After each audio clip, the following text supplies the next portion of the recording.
The X-Zone Radio Show with Rob McConnell is largely an opinion talk show.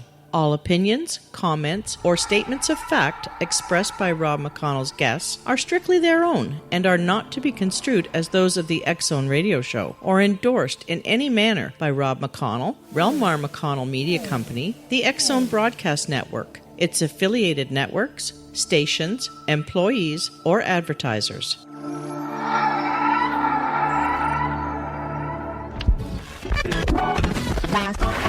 All Hit Radio.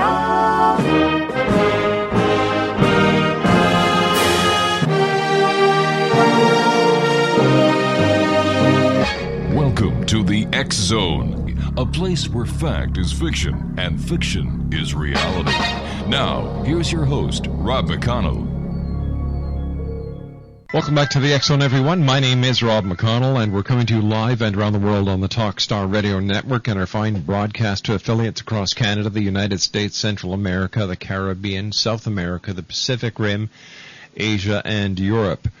Our toll-free number is 1-877-528-8255. Now, that is toll-free throughout the U.S., Canada, Alaska, and Hawaii. Our email address is xzone@talkstarradio.com. On MSN Messenger, talkstarradio@hotmail.com. And our website, www.xzoneradio.com. My guest this hour is Reverend Daniel Garguillio. We're going to be talking about occult investigations. Reverend Daniel is a practitioner of Esoteric Christianity, holds ordination in several religious organizations, and has lectured on metaphysics at the university level. He resides in Baltimore, Maryland, where his lifelong research continues into the realms of exorcism, demonology, and psychic phenomena. And Reverend Daniel, welcome to the show. Good evening, sir. How are you tonight, sir? I'm well. Reverend, I was wondering if you could please explain to us how you became an ordained minister or ordained priest.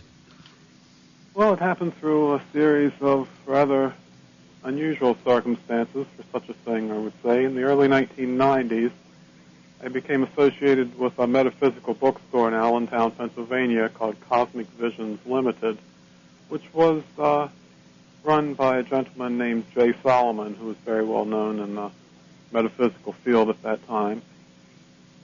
And through his bookstore and other activities that he had in the area, I became acquainted with another gentleman named Bishop Jason Fox, who was what is termed an episcopi vagante, or wandering bishop. He had been ordained as a minister originally as a priest and then bishop in the Byzantine Catholic Church, but had left to go on his own while maintaining his ordination, the sacramental powers of his ordination, because according to Catholic doctrine, a priest always retains the sacramental powers, and a bishop can ordain others into the priesthood. And through Bishop Fox, who recognized what he termed abilities in me of spiritual discernment and so forth, invited me into the priesthood and the apostolic lineage, the Byzantine apostolic lineage. Now, what is the origin of your ordained name, Garguillio or Garguillio? Garguillio. Garguillio is based on the word gargoyle, which is the unusual-looking stone creatures often seen on the Gothic cathedrals, who are believed to be actual guardians against evil. The idea originally comes from a legendary story in the life of Saint Romanus, who was the bishop of Rouen, France, during the 7th century, who, according to the story, delivered the town from a gigantic creature, a sort of dragon called Garguillio, meaning the gurgler, because it spewed scalding water out of its mouth. And through prayer and the rites of exorcism, Saint and Bishop Romanus was able to deliver the town and bring the creature under control, where it became a guardian against evil, and all of the gargoyle statues are based on that, basically. So basically, you are a protector of religion. In a sense, that's one of the things that I tend to do. Religion, true religion, not necessarily everything that you see portrayed as organized religion in the modern world would meet with everything in my approval, but I do believe that religion is a good thing, a necessary thing, and basically does good for the human race. Reverend Daniel Garguillio is our special guest, and we will be back on the other side of this 2-minute break. If you'd like to visit Reverend Daniel Garguillio's website, it's www.garguillio.com. That's GARGUILLIO.com. And we'll be back on the other side talking about occult investigations, demonology, psychic phenomenon, and exorcism when we return here to the X Zone on Talkstar.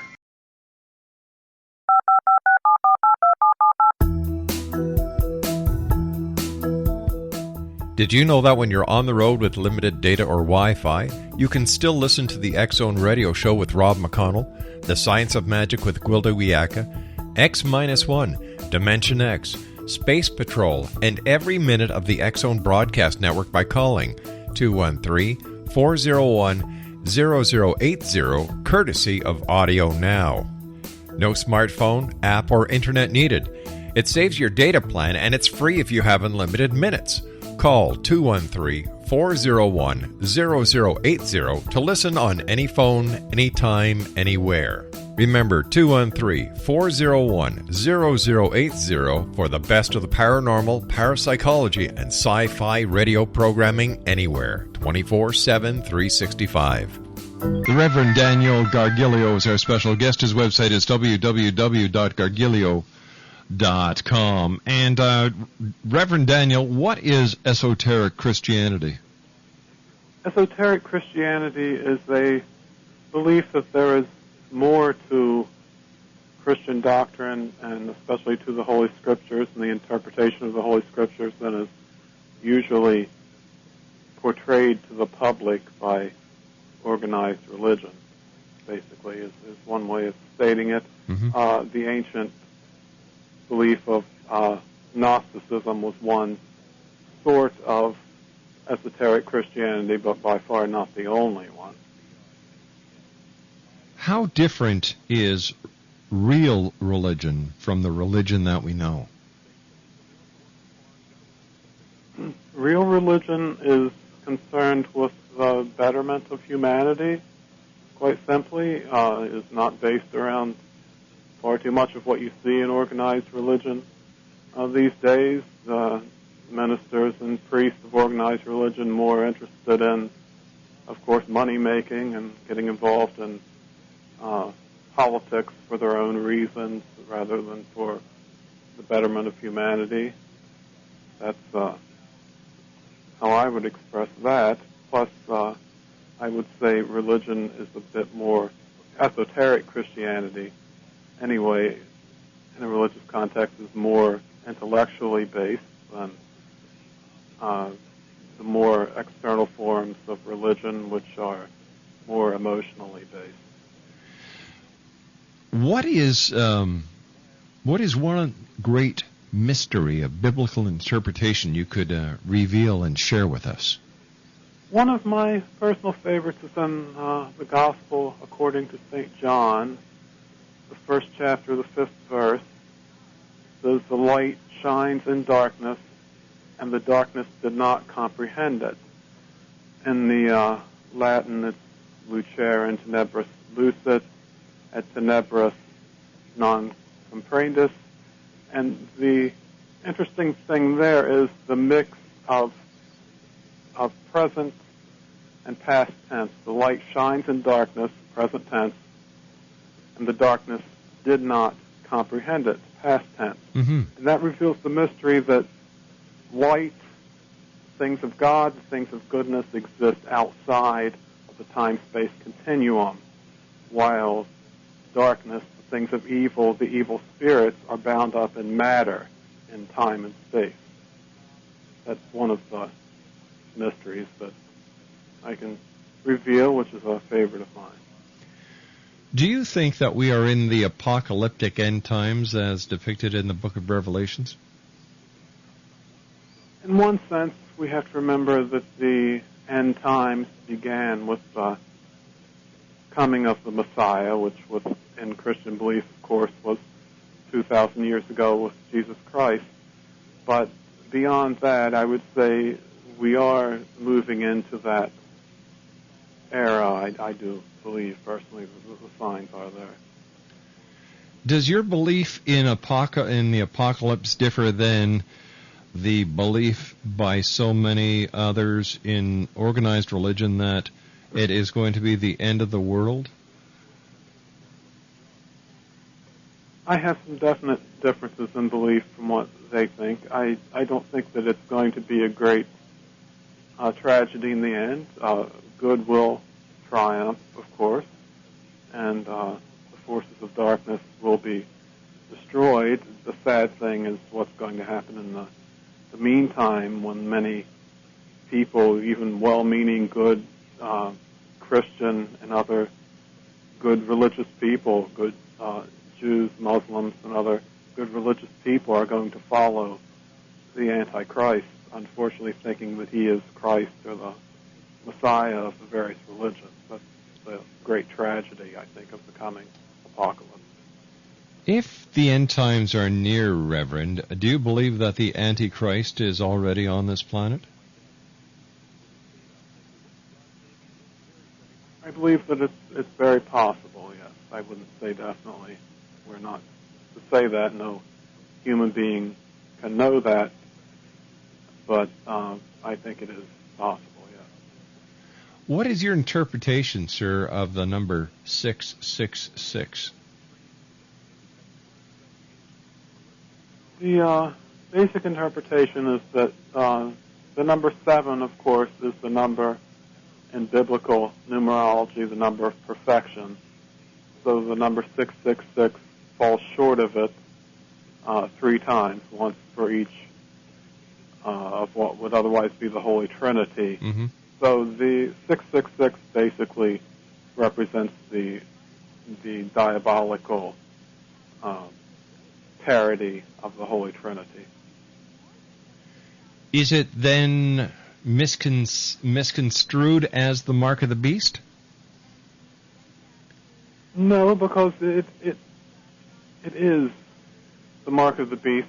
Going back to when the time the book of Revelation was written, 666 was the 666 was the numerological equivalent of the name Nero Caesar when written in Hebrew.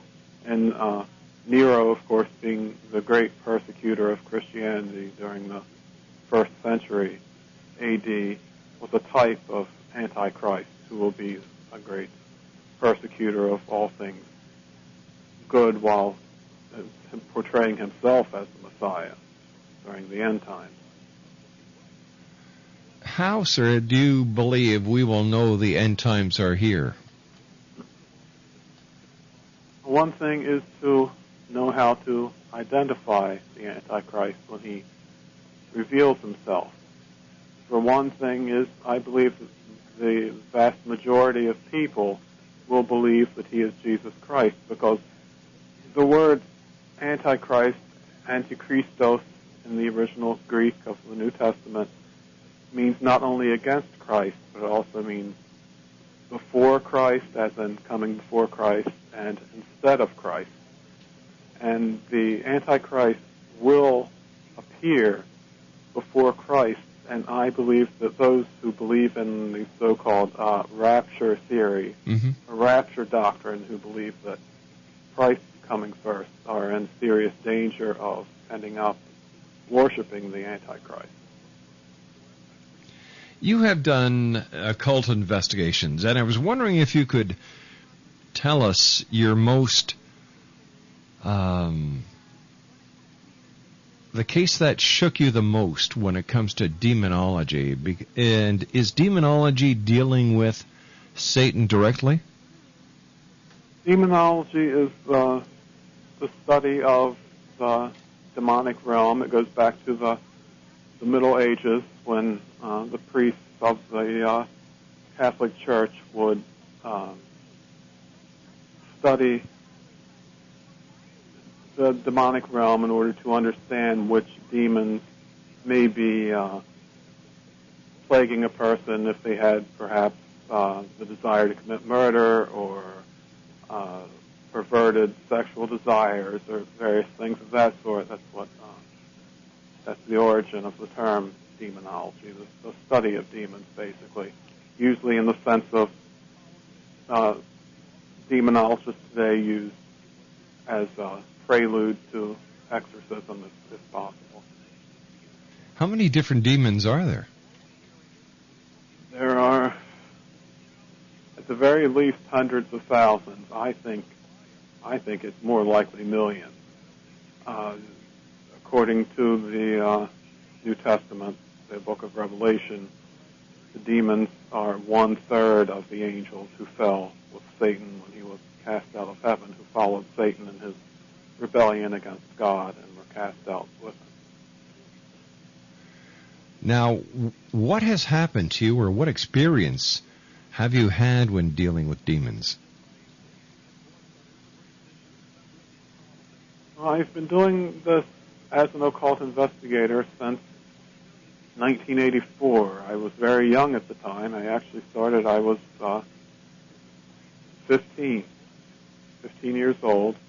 And this was during the time when Satanism, especially what they called at the time self-styled Satanism, was becoming very popular among teenagers. And I knew people at the time who were involved in such things and have seen it lead to very much the destruction of people's lives, into drug addiction, and various forms of insanity, crimes, committing of various crimes, both violent crimes and otherwise, and things of that sort. And I've also experienced over the years the various supernatural manifestations of demonic possession and so forth, levitation. I've heard the people speaking in unknown languages that they didn't know. That's one of the definite signs of possession. And seen things like furniture move on its own, all of the classic things which people see in the movies and hope are just special effects do, most of them at least, actually occur. What does a demon look like? They can appear in various forms. The frightening thing about it is, as St. Paul said in the New Testament, Satan himself can appear as an angel of light, and that's the most dangerous form. Many people who become involved with demons begin by thinking that they're actually involved with the Holy Spirit or angels or things of that sort. Reverend Daniel Garguillio is our special guest. Please stand by, Reverend. You and I have to take our news break at the bottom of the hour. We will be back after the news and a brief commercial set. If you'd like to give us a call, Exo Nation, ask the Reverend any questions about occult investigations, demonology, psychic phenomenon, or exorcisms, give me a call at 1-877-528-8255. That's toll-free throughout the U.S., Canada, Alaska, and Hawaii at 1-877-528-8255. The good Reverend and I will be back on the other side of this short commercial break with the news as the X-Zone continues live and around the world right here on the Talkstar Radio Network from our studios in Hamilton, Ontario, Canada. This is the X-Zone Broadcast Network, broadcasting worldwide on broadcast affiliates and satellite program providers, including CNN Broadcast Network, Sirius Satellite Network, Star Media, Good News Radio Network, Angel Broadcast Network, Wiki Broadcast Network, and WPBN-TV. For more information on the X Zone Broadcast Network, visit us at www.xzbn.net.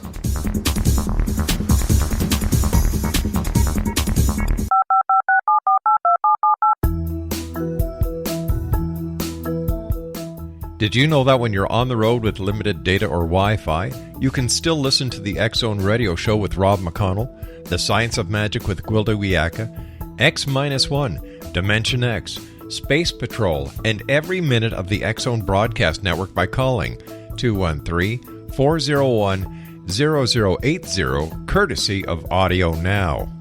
No smartphone, app, or internet needed. It saves your data plan, and it's free if you have unlimited minutes. Call 213-401-0080 to listen on any phone, anytime, anywhere. Remember 213-401-0080 for the best of the paranormal, parapsychology, and sci-fi radio programming anywhere, 24/7, 365. Reverend Daniel Garguillio is our special guest, www.garguillio.com. Reverend Daniel, what is it like when a person is possessed? How can you tell if they are possessed to the point that an exorcism is actually required? I would look for actual supernatural manifestation of some sort. As I stated before, levitation is fairly common, and the things like the shaking of the bed, the speaking in strange languages, like perhaps as a person that's never studied Latin or Greek or something of that sort and suddenly can speak it, and things of that sort that are the classic examples of evidence of possession. The movie The Exorcist that came out a number of years ago, how close to reality was that movie? Actually pretty close. William Peter Blatty actually did study a lot of the traditions of the Catholic Church involving exorcism and based it on a couple of true cases, including the one case, fairly famous case now because of its use in the movie in the 1940s, of it's actually a young boy who had an exorcism performed on him, and a lot of the incidents of The Exorcist, the book, and later the movie were based on that incident. Now, I was wondering if you could tell me what it was like when you did your very first exorcism. Well, as I was born with what St. Paul called the gift of the discernment of spirits. I have the specific ability to feel the presence of an evil spirit and tell if it is an evil spirit. And the thing that struck me about being in the presence of one or more evil spirits and continues to strike me about it is the incredible feeling of dread, the feeling of doom, and often I thought at first that this feeling was something they were trying to make the other people feel in order to cause fear and so forth. But later it came to me that what I'm actually experiencing and what the fear that you may feel in the presence of such creatures is the deepest part of their soul, because they know themselves that they are doomed to destruction, to eternal, literal hell in the end, and they let this out. They bring this to the people that they possess and to those around them. Why would someone get possessed? There are various reasons. The classic example on not dabbling in the occult without knowledge of the thing, but and things of that sort. So most often I have found the most common cause of possession is child abuse, especially the sexual abuse of a child, because the pain, the psychological pain and trauma that a child will undergo on having been abused. And that way is something that the demonic spirits feed on, because demonic spirits are basically disembodied psychic vampires, and they feed on fear and on pain and suffering, and there's no greater pain than that of a child who has been horribly abused. Is it more difficult to do an exorcism on a child than it is on an adult? I would say there would definitely be a point to saying that, yes, because it's very important, first of all, to make sure the person undergoes no actual physical injury or anything of that sort, because the demonic spirit will try to drive them to injure themselves. And in the case of an adult, of course, you can get their permission to strap them down or whatever as a mental patient. The same problem would be. But with a child, that of course can be a problem. But it is more difficult also just because the child is innocent of any wrongdoing themselves. And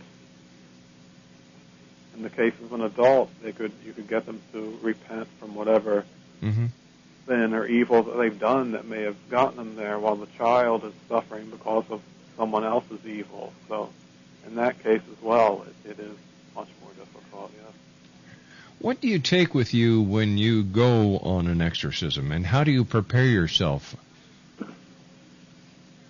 The basic tools of exorcism are, of course, crucifix, religious symbols of other types. For those who aren't practicing Catholics or Christians, the Star of David, in the Jewish religion, the Egyptian Ankh, the cross with the loop on the top, most people have seen, was used as protection against evil even thousands of years before Christianity, an ancient Egyptian form of the cross connected to the god Osiris, and it is still effective against evil.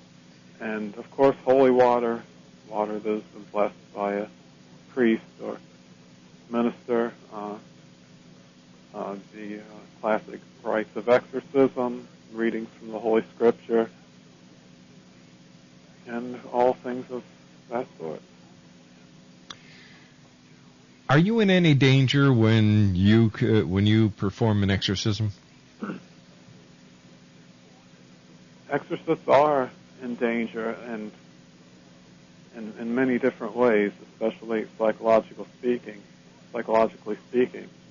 The philosopher Friedrich Nietzsche, while an atheist himself, certainly not a Christian or necessarily a believer in evil spirits, said something which I think is very apt in discussing exorcism. His famous saying, "If you wrestle with monsters, you may become a monster, and when you stare into the abyss stares back into you." And that is a good explanation of what can happen during exorcism, because it is very psychologically draining, and the spirits will go to any length to try to get the exorcist to lose his temper, to doubt his faith, and most of all to feel unworthy of God's grace, or even to feel unworthy of being thought of as a decent human being. It's one of the tactics that demonic spirits will often use. How long does the average exorcism take? Is it hours? Is it days? Is it weeks? They've been known to take everything from a few minutes, the saying of the basic prayers, to weeks and even months. And if the person is doing something that can invite the spirit back, it can be a process of years even, in some cases. It has been known to happen. So how do you prepare yourself for the exorcism, Reverend? I know you pray, but how do you prepare yourself physically for the challenges that you're going to be facing? Basically, the way you would prepare yourself for any extremely draining activity, as much sleep as possible. You want to not be hungry, but not be too filled with anything either. It's basically the same thing you need basically the same thing you would for any strenuous physical activity, as well as mental activity. So sleep, as well as prayer and meditation before the exorcism begins, and basically I find breathing exercises to help try to stay as calm as possible. That's the most important thing, to not let the spirit get to you in the case of when they attempt to play with your emotions. Tell me, has a spirit ever tried to possess you while you are exorcising a spirit or demon from another person?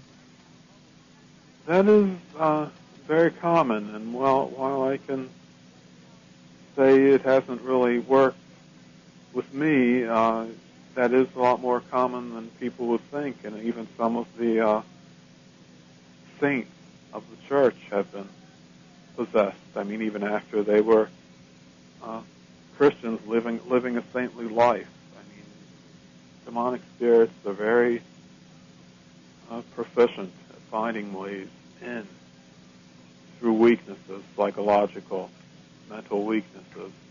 So look for any opening if they've decided to target an individual.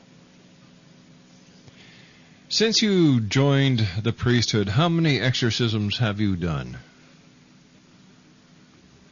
As far as full-scale exorcisms that have taken the actual rites, the more profound, solemn rites of exorcism,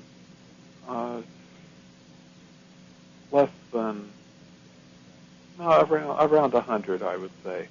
Though as far as lesser exorcisms, like the small rite of exorcism written by Pope Leo XIII, and saying prayers for people who believe they're troubled by evil spirits, several hundred, because I get even just email requests every day for such things now that I'm online with it and all of that, what goes with that.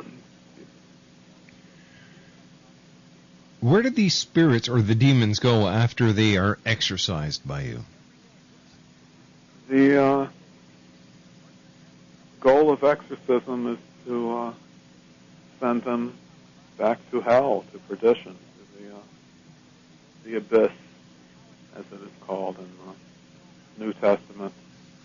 There have been other examples, a famous example in the life of Christ when he was exorcising demons, and they asked him to send them into the swine, the herd of swine that were feeding nearby, and Christ did so, and the swine immediately ran down and threw themselves over the cliff, showing us that even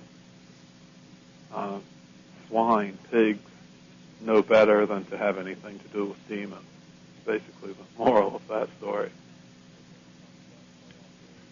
Has Satan himself ever possessed a human, or does he leave this to the demonic realm? The greater demons, the ones we would call devils, of which Satan is one, tend to concentrate on larger figures, political figures in history.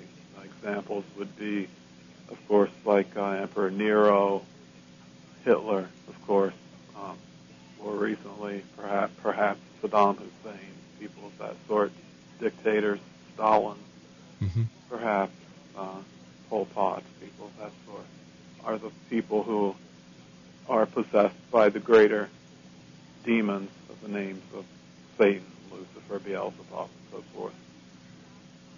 We touched on this very briefly, Reverend, the people who dabble with the occult.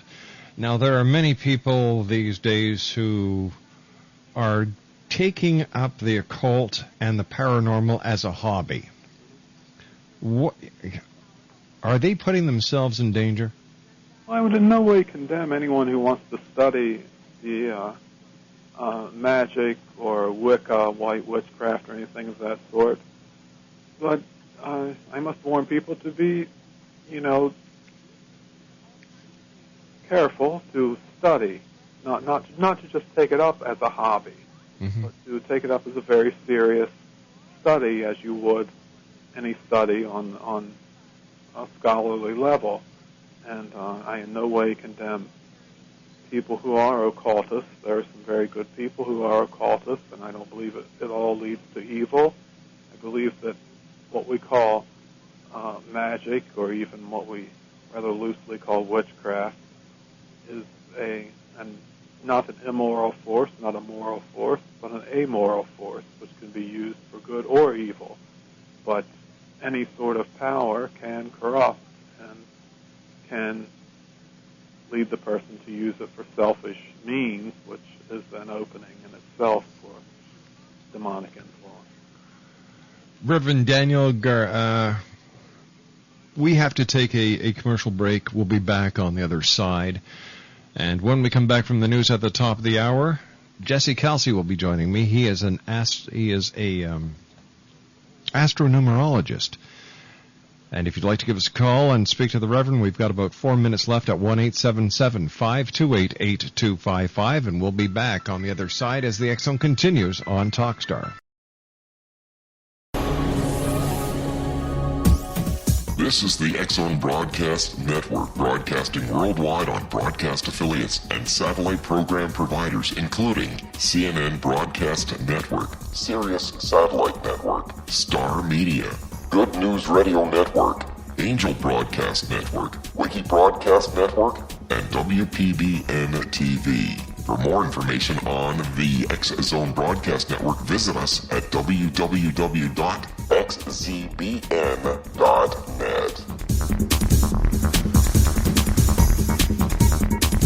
Reverend Daniel Garguillio is our special guest, so www.garguillio.com. What is the most gratifying aspect of the work that you do, Reverend?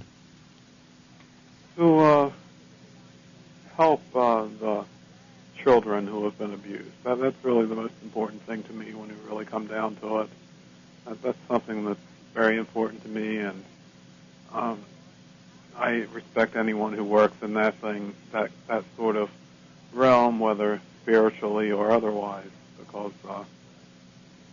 children are just something I feel very protective towards, and to help anyone who's been abused, who, as a child, also adults, knowing what the psychological scarring of that can be from having worked with so many people of that sort.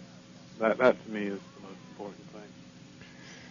What can our listeners do, Reverend, to combat evil and the demonic possessions and the demonic forces that are out there? One of the most effective things is the prayer to St. Michael the Archangel, who of course was the archangel who cast Satan forth from heaven, and the prayer was written by Pope Leo XIII in the late 19th century. You can find it on my website, the homepage of my website. I put it there, and I recommend anyone who's interested in being part of the fight against the forces of darkness to learn that prayer and repeat it as often as they wish or feel the need to do so. Statistically speaking, Reverend, are possession cases up? Yes.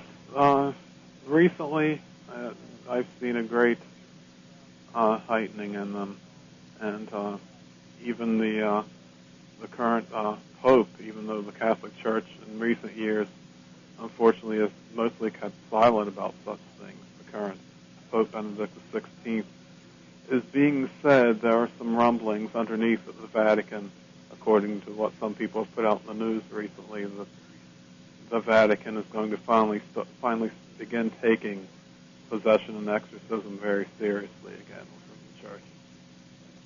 Why did they back off in the first place? Unfortunately, as I said, when with organized religion, I think they were just more concerned with public opinion.